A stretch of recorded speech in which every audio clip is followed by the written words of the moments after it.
Two blues pay their dues in the Wonder State, but how much traction can they find in a state so resolutely red? Like so many other candidates of their party, are they not asking more of Arkansas than even its voters will consider? How badly, if at all, does Pope County want what Crittenden, Jefferson, and Garland counties have, and when will it get it? But first, the trade wars hobbling Arkansas business, including agriculture. Questions for Arkansas's senior U.S. Senator next on Arkansas Week.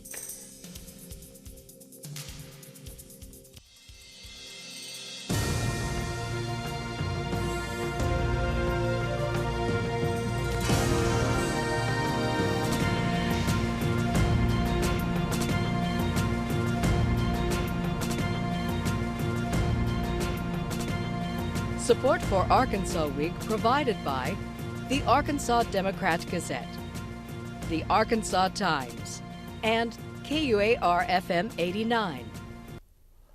Hello again, everyone, and thanks very much for joining us. Pine Bluff breaks ground for its casino complex, and with essentially no controversy. Now, amid plenty of controversy, is Russellville closer to roulette?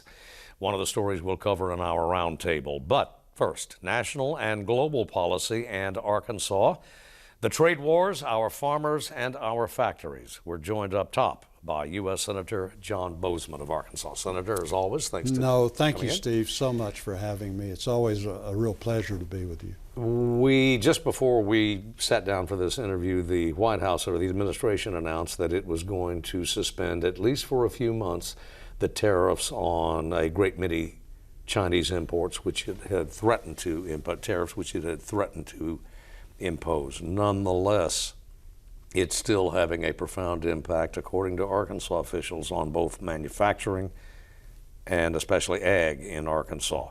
When does this end? Do you see an end game? I do see an end game because it really is in China's interest and it's in our interest to wrap it up. The president has got their attention. The Chinese not the Chinese people, but the Chinese government lie, cheat, steal, manipulate, and have for many, many years. And so the president's got their attention. They have to be dealt with. We have to have a level playing field. And my advice, though, is we've done that, but it is time to wrap it up. And the president's working hard to do that. The problem is they've kept raising the bar a little bit. And I think, until recently they felt like, well, maybe we'll wait this out another year and get a better deal or a different deal with perhaps another administration. But the president has continued to ratchet up the pressure. And so they're in a situation now where I feel like they are willing to deal. They want to come to an agreement. Well, in the meantime, though, Senator, they're also buying, for example, soybeans from other markets now and leaving Arkansas farmers and American farmers stranded. The intellectual property is one aspect of the trade problem. Farm products are another, though. They are, and yet, so far our farmers have understood that this long-term needs to be dealt with. The Chinese, because of their huge size, need about a 6.5–7% increase in their GDP each year. They need to create 20-some-odd million jobs. They're not doing that. The president, through the tariff action, really has affected their economy greatly. So we're feeling it through our farmers, and that's so important for Arkansas. Farmers export about 40% of what they grow in Arkansas, but the Chinese people are feeling it also. And so it is to a mutual advantage to get this settled. If we could do that, the economy in the United States is actually pretty good right now. Very low unemployment. We're blessed in our state. If we can get this settled, if we can get our agreement with Canada and Mexico settled, then I think we have the potential for the economy really to fire up and move forward. In the near term, Senator, there is some concern in the financial community that the odds of a recession, though, are increasing, and they cite trade, particularly ag exports, well, along with manufacturing as well, as warning signs. That plus a deficit that's already, with I think 2 months remaining in the fiscal year, it's already soaring. Yeah, and these are things that we certainly need to watch. you can play with bad rules, you can play with good rules. If you don't know what the rules are going to be, regarding trade, it's really difficult for our manufacturers, our farmers, to make the investments that they need to. But it certainly affected us, but it has affected the Chinese too in a very big way, probably more than we even realize. And then you've got the Hong Kong situation that's going on there, so there's a lot of unrest. But I think that they know that it's to their advantage that we come to an agreement such that we do have a level playing field. Well, what would be your advice to the White House if you have the president's ear? How soon? What's the timeline? Steve, I've sat around the table just like this, with a few others, and talked about this at length on several occasions. The reason being is, being very active on the Ag Committee and things like that. But my advice is, you've done what we all campaigned on. I campaigned on. All of my other people in Congress campaigned that we're going to get tough with China. It needs to be done. The president inherited the problem. He campaigned, and said he was going to be tough. He's got their attention. He's moving in the right direction. I think our advice to him has been, you've done a good job in that regard, but it's time to wrap it up. And I think they're working very hard to try and do that. Wrap it up by when? Do you have a date certain? Don't have a date certain, but again, I think the president understands how important this is. It's important to the economy, and the economy is very important to his reelection.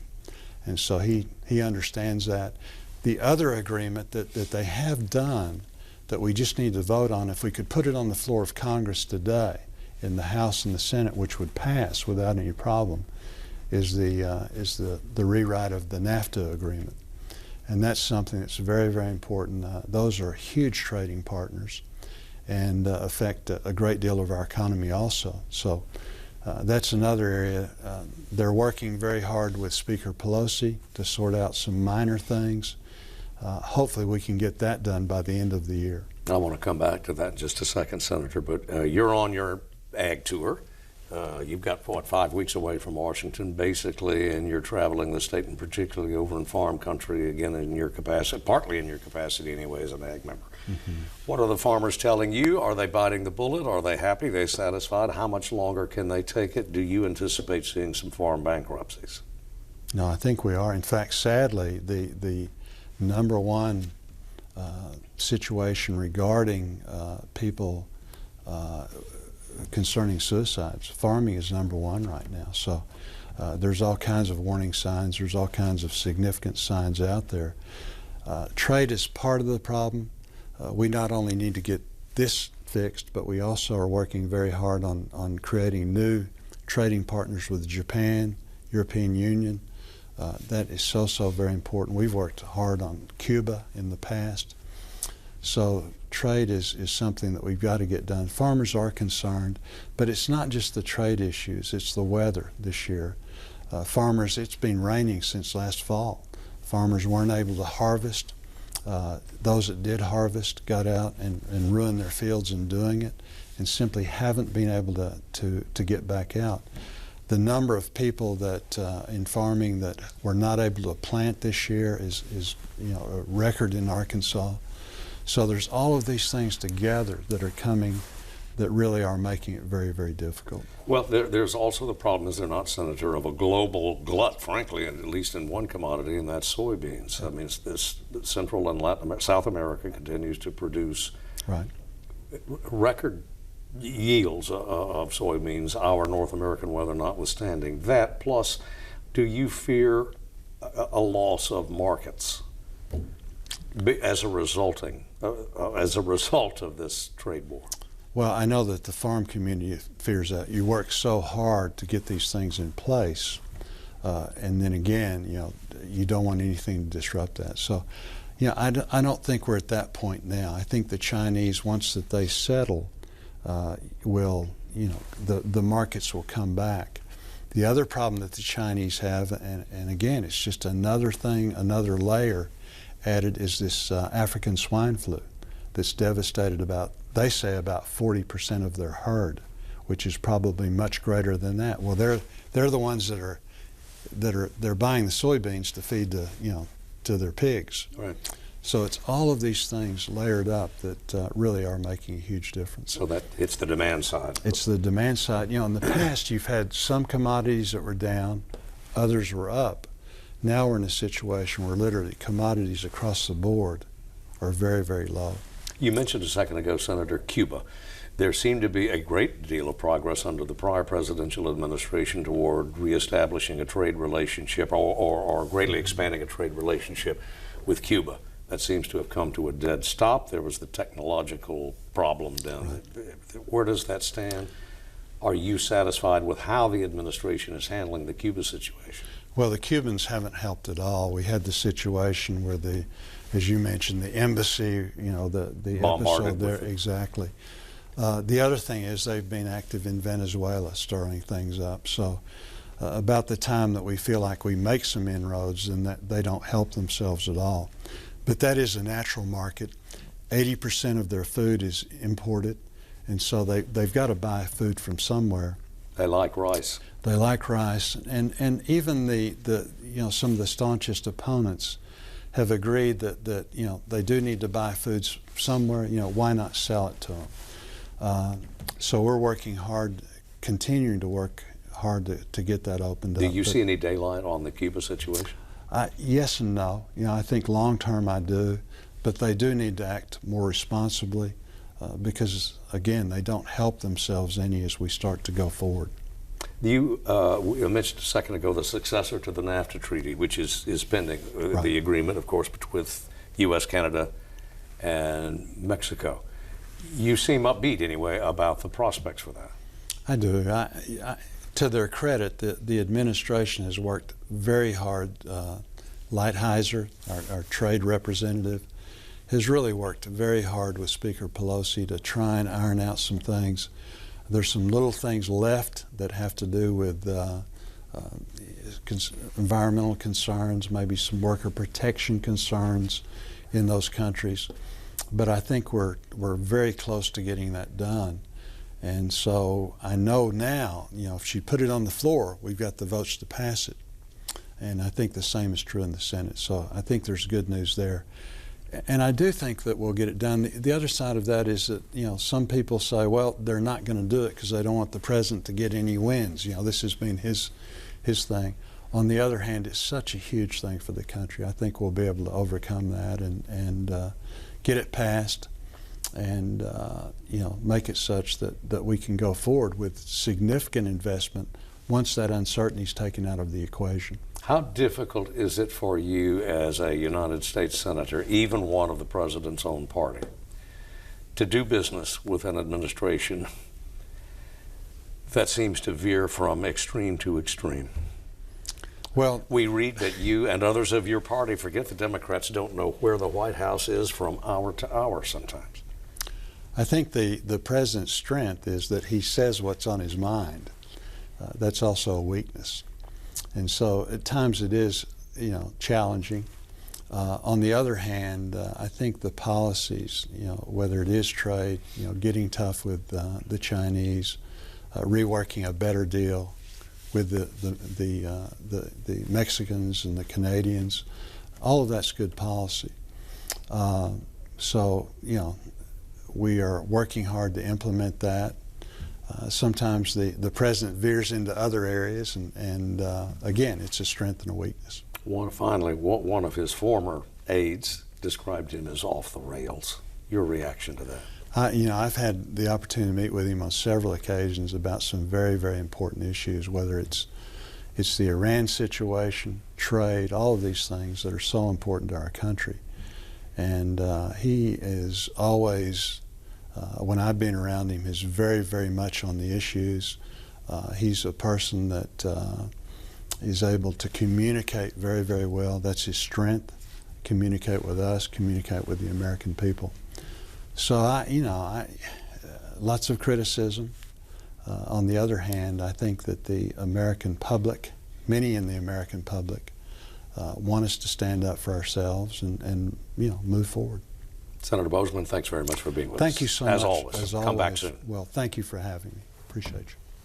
And a note, earlier this year, AETN launched the Arkansas Citizens Access Network, Arcan, an online website that gives every Arkansan a front row seat to government board and commission meetings and other proceedings. Those meetings are streamed live and then archived for 30 days for later viewing, so stay tuned to see what's coming up. And we'll be back.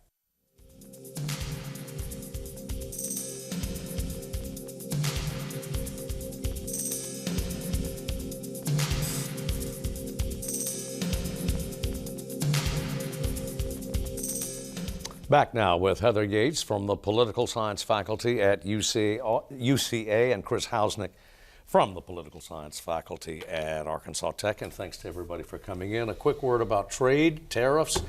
Everything's up in the air. Heather? Yeah, and what we were discussing a little bit before we started rolling was that there's this interesting political disconnect between the political leadership in Arkansas and even the agricultural industry and Trump policies, right? Is that the agricultural industry, the farmers, the politicians, the office holders are all still backing Trump, even with the trade going south, tariffs going south, the weather complicating factors, especially for agricultural industry. So it's going to be it's compelling to see that there's this rift, this political rift in attitude, that even though personally things are not going very well for farmers and they are very reliant on some policies that are going to in turn hurt them. So looking at the economic calculus of voting here, this is really an interesting test case for how voters work against their own rational interests.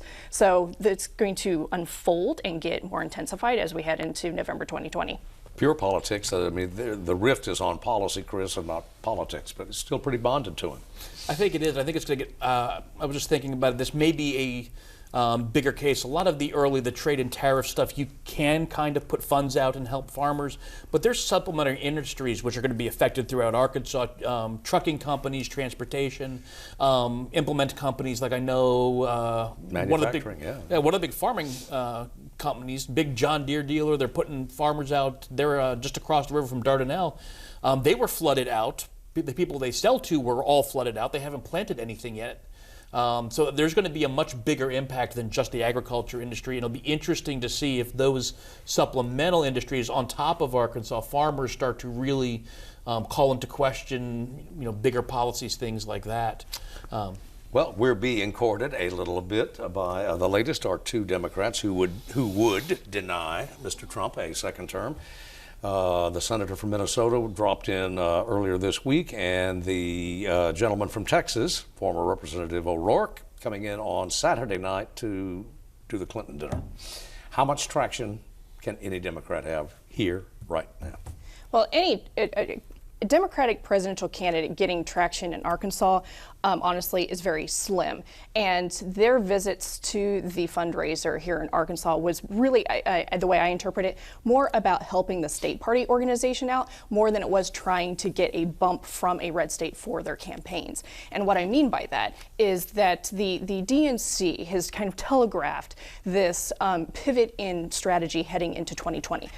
Possibly learning a lesson from 2016 that voters, Democrats in red states, or even Republicans in blue states, felt like they were overlooked, taken for granted, and so therefore if a Democratic candidate in this case, didn't feel like they were going to get traction in a red state, they wouldn't visit the red state. And the Democrats in this red state was like, wait a minute, we count, we want some attention maybe, but it's not just as vain as that.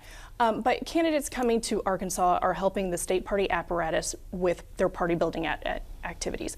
Fundraising is key to getting the Arkansas Democratic Party up and running, to recruit candidates, to also get a field infrastructure in place, to get out the vote and to electioneer, and just to have that mobilized base in Arkansas and to generate enthusiasm. A little buzz. Yeah. Well, and it would be nice, I assume they believe, if they would write 2 checks instead of 1, Chris.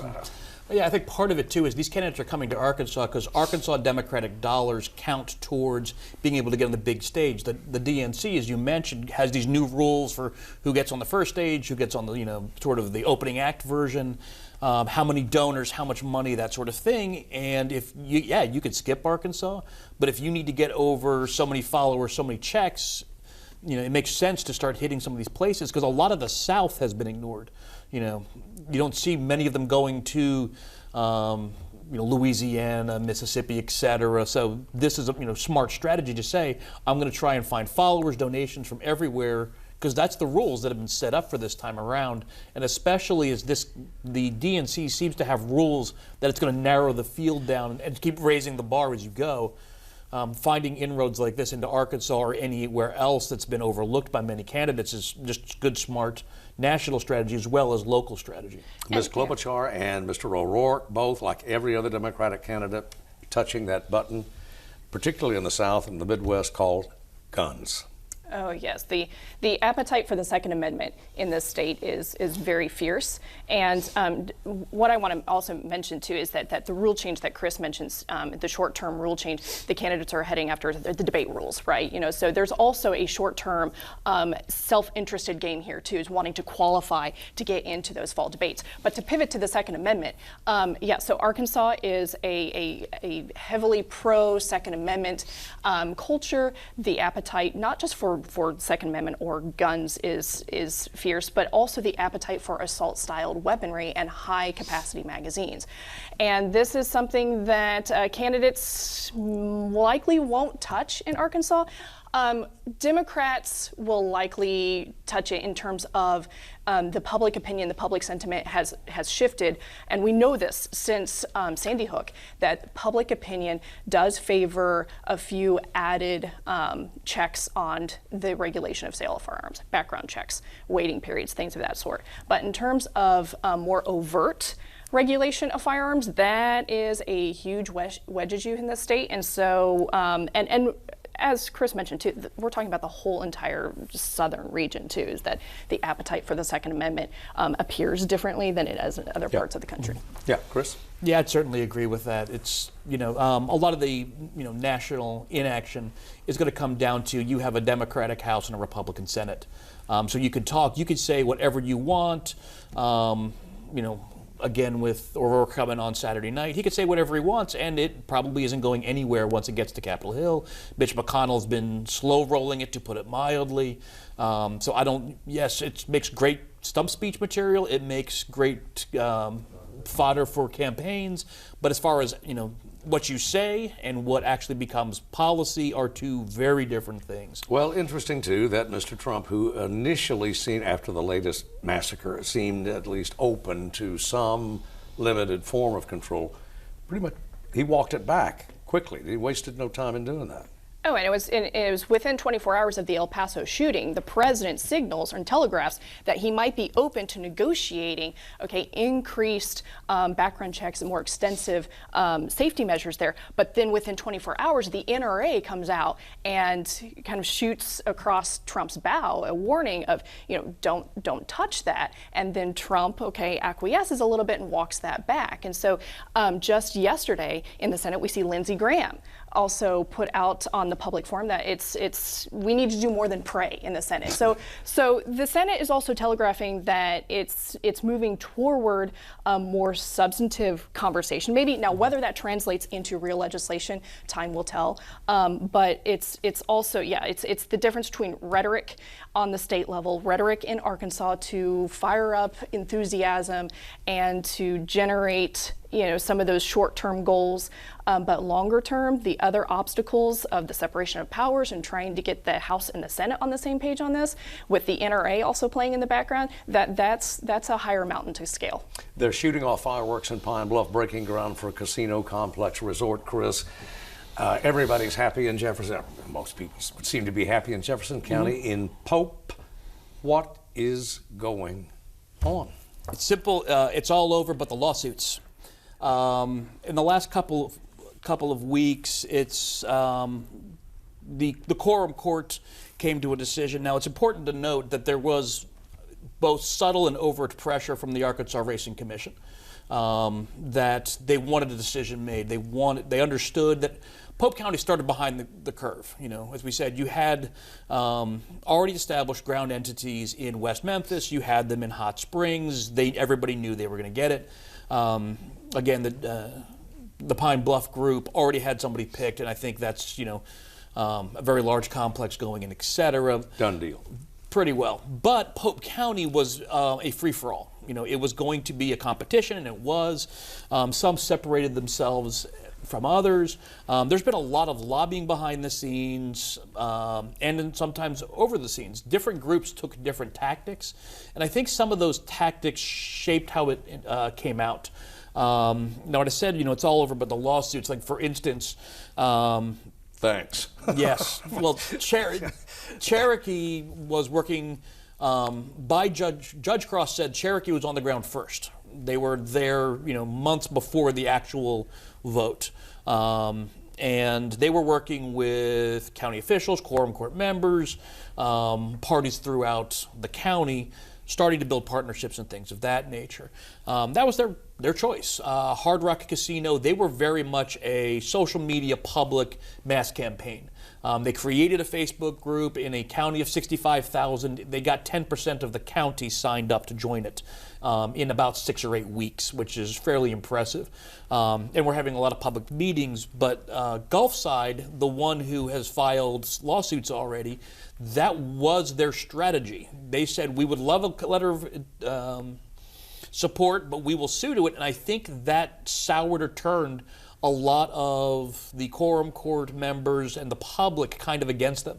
They want a partner, but we don't want a partner who sued their way to get in. A part of this controversy, this stew, is that, as you mentioned just before we went on air, was that you have a county government and a city government, Russellville, that would seem to be at cross purposes here, or at odds.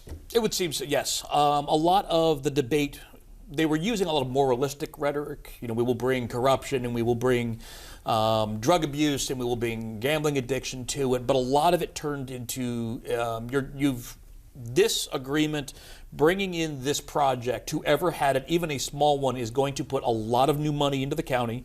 That is going to shift Pope County power structures. It will also have the possibility of spreading to other counties.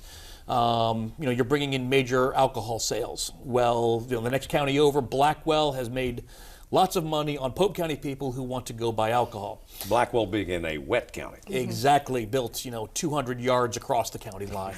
But now you are bringing in the minute the shovels go in the ground, there's going to be between 700 and 1,000 new construction workers in town. This is going to employ more than 1,000. Depending on which of the companies got it, you're talking, hey, we just brought in 600, 700, 800 new jobs in 2 years when the doors open. That is going to bring in a whole lot of money and a whole new power structure. And the old guard realizes this, so they fought it tooth and nail. And that's why you see lawsuits and affidavits and a whole host of other attempts to either slow or stop it. Gotta end it there because we're simply out of time. We're tapped out, so to speak. Thanks very much for joining us, as always, and we'll see you next week.